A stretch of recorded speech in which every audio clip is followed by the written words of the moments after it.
On June 6, 1933, the first ever drive-in movie theater opens in Pennsauken, New Jersey.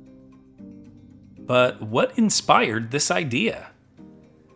And are they still around today? This first drive-in theater was the brainchild of Richard Hollingshead, who was reportedly inspired by his mother's struggle to sit comfortably in traditional movie theater seats.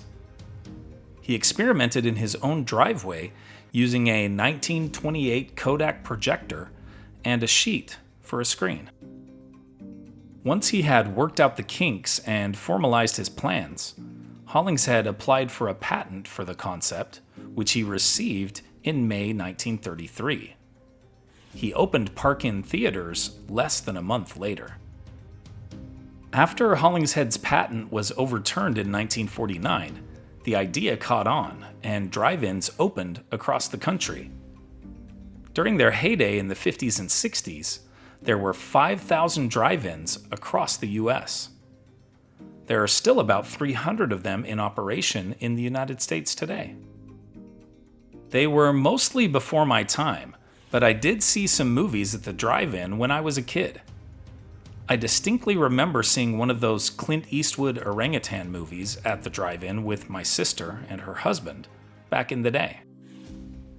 Not sure whether it was Every Which Way But Loose or Any Which Way You Can. Not sure it matters since they are essentially the same film. Not exactly the pinnacle of Eastwood's career.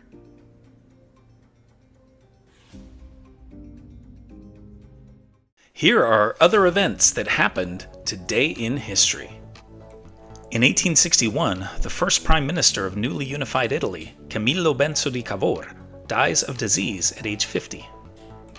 In 1889, the Great Seattle Fire destroys the entire central business district of the Pacific Northwest city. In 1944, in World War II, the D-Day invasion begins as Allied forces land on the beaches of Normandy.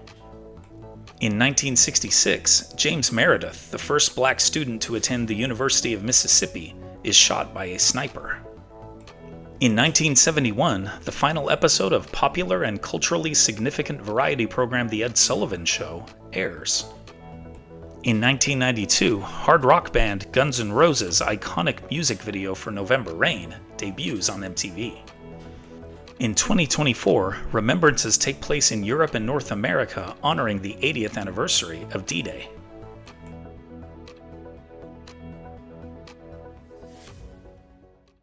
And now it's time for our Today in History quiz.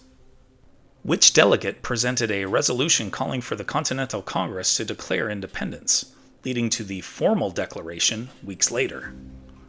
Roger Sherman of Connecticut, Benjamin Franklin of Pennsylvania, Richard Henry Lee of Virginia, or John Adams of Massachusetts? Liked learning about the first drive-in movie theater? Then you'll love this one about Star Wars Day. May the 4th be with you. Tap the screen to keep the story going on Today in History.